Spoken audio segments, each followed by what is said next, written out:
ဒီကိစ္စအကြောင်းပြောရရင်ကျွန်တော်တို့ကိုယ့်ချက်ကိုခွဲသလိုတော့ဖြစ်တယ်ဗျကျွန်တော်တို့လူသားတွေကအာကာသမိုင်ပေါင်းတန်းချီနိုင်အောင်သွားနိုင်ကြတယ်ဆိုပေမဲ့ကျွန်တော်တို့နေထိုင်တဲ့ကမ္ဘာကြီးရဲ့အောက်ခြေကိုတော့10မိုင်ပြည့်အောင်တော့မဖောက်နိုင်ကြသေးဘူးဗျရုရှားနိုင်ငံမြောက်ဘက်ဆုံးကကိုလာကျွန်းဆွယ်မှာရှိတဲ့ကိုလာစူပါတစ်ဘိုဟိုးဆိုတာကြီးကတော့လူသားတွေဖန်တီးခဲ့တဲ့မြဒေါင်လိုက်အနက်ဆုံးကျွင်းဖြစ်တယ်ဗျဒီနေ့ထိဘယ်သူမှအိတ်ဆန်ခြင်းကိုချိုးပြီးတော့မှအောက်ထိကိုနှက်အောင်မတူးနိုင်ကြသေးဘူးဆိုတော့ဒီနေ့မှာကမ္ဘာအနက်ဆုံးတွင်းကြီးတစ်ကမ္ဘာလုံးကိုတုံလုံးစေခဲ့တဲ့ငရဲတွင်းကြီးရဲ့အကြောင်းကိုကျွန်တော်ပြောပြချင်ပါတယ်အဲ့တွင်းကြီးကိုဘာဖြစ်လို့ဖောက်ခဲ့ရလဲဆိုတော့ထူးထူးခြားခြားစမ်းကြယ်ရည်ရွယ်ချက်တွေကြောင့်မို့တော့မဟုတ်ဘူးဗျအကြောင်းရင်းကတော့ရုရှားနဲ့အမြဲတမ်းပြိုင်ပွဲဖြစ်နေတဲ့အမေရိကန်တွေကြောင့်မို့ပဲ17ရာစုရဲ့စစ်အေးတိုက်ပွဲကာလ1980ပြည့်နှစ်တွေတုန်းကအမေရိကန်နိုင်ငံနဲ့ရုရှားအဲ့တော့ရုရှားတော့မဟုတ်သေးဘူးပေါ့နော်ဆိုဗီယက်ယူနီယံကအာကာသတွေကိုဘယ်သူရင်ရောက်မလဲဆိုတာပြိုင်ခဲ့ကြတယ်ပြီးတော့မြေကြီးအောက်ကိုလည်းဘယ်သူပိုနဲ့အောင်တူးနိုင်မလဲဆိုတာလည်းပြိုင်ခဲ့ကြသေးတယ်ရုရှားရဲ့ရည်ရွယ်ချက်ကတော့ကမ္ဘာအပေါ်ယံလောကိုအဆုံးထိဖောက်မယ်အောက်ကဂျားလောကိုလေ့လာချင်တာဗျပြောရမယ်ဆိုရင်သိပ္ပံပညာအရကမ္ဘာကြီးရဲ့တမိုင်းကြောင်းကို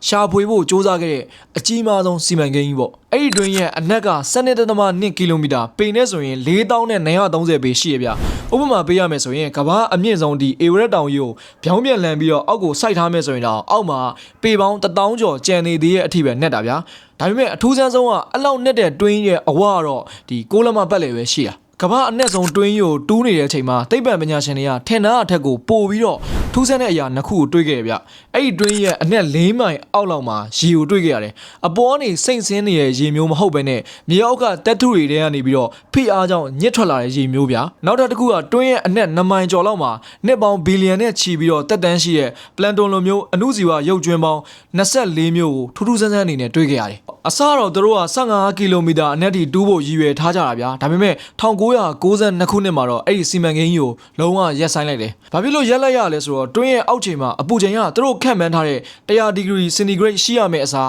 180ဒီဂရီစင်တီဂရိတ်ဖြစ်နေတာဗျ။100လို့မှန်းထားပြီးမြဲ180ဖြစ်နေတာဗျ။အဲ့ဒီအပူချိန်မှာကြောက်တုံးတွေကပလတ်စတစ်လိုမျိုးပဲပျော့စစ်စစ်တွေဖြစ်လာတယ်။ပြီးတော့တူးတဲ့ဆက်ကောင်းတွေကလည်းအပူချိန်ကြောင့်မလို့အရေပျော့ကုန်တယ်။ဆက်လည်းမတူးနိုင်တော့တာကြောင့်မလို့လက်လျှော့လိုက်ရတာ။အဲ့ဒီတွင်နဲ့ပတ်သက်ပြီးတော့ကဘာကျော်သွားတဲ့ကောလာဟာလာတကူရှိရဗျအဲ့ဒါငရဲပြည်ကိုဖောက်မိသွားတယ်ဆိုတဲ့သတင်းပဲတိုးဖို့ရဖွဲ့တွေကအောက်ခြေကိုအတန်ဖန်းဆက်နဲ့ချကြည့်တဲ့အခါမှာတန်းနဲ့ချီတဲ့သူတွေအော်ဟစ်ငိုကြွေးနေတဲ့အတန်တွေကြားခဲ့ရတယ်ဆိုပြီးတော့အင်တာနက်မှာလည်းအဲ့အတန်ဖိုင်တွေကပြန့်နှံ့သွားဘူးတယ်ဗျဒါပေမဲ့ဒါဟာတက်သေးမရှိတဲ့ကောလာဟာလာတက်ပဲဆိုပြီးတော့သိပ္ပံပညာရှင်တွေကညှင်းဆိုထားတယ်ဒါပေမဲ့ကျွန်တော်တို့သိတဲ့အတိုင်းပဲဗျသိပ္ပံပညာရှင်တွေဆိုတာလည်းသူတို့ရဲ့အဖြစ်မှန်ကိုချမပြဘဲနဲ့ဖုံးကွယ်ထားတာမျိုးလည်းရှိတတ်တယ်ဗျတော်တော်လေးဟိုးလေးတကြောဖြစ်သွားတဲ့ကောလာဟာလာတခုလည်းရှိရဗျအဆာကော့ဖ်လို့ခေါ်တဲ့ဒီရုရှားသိပ္ပံပညာရှင်တယောက်ကတဲ့အနက်14ကီလိုမီတာမှာငရဲအော်ဒန်တွေကိုကြားခဲ့ရတယ်တဲ့သူကအဲ့အော်ဒန်တွေကြားပြီးတဲ့နောက်ပိုင်းမှာကြောက်လွန်းလို့ခရစ်ယာန်ဘာသာနေပြီးတော့ဗုဒ္ဓဘာသာကိုပြောင်းသွားပါတယ်ဆိုတဲ့သတင်းကိုဒီဖင်လန်ကမဂ္ဂဇင်းတစ်ခုကနေတင်ခဲ့တာဗျာတကယ်တမ်းစစ်ဆေးကြည့်လိုက်တဲ့အခါမှာရုရှားသိပ္ပံပညာရှင်တွေထဲမှာအဲ့နာမည်နဲ့တူတဲ့လူဆိုတာမရှိဘူးဗျာပြီးတော့ဒီကိုလာတွင်းကလည်း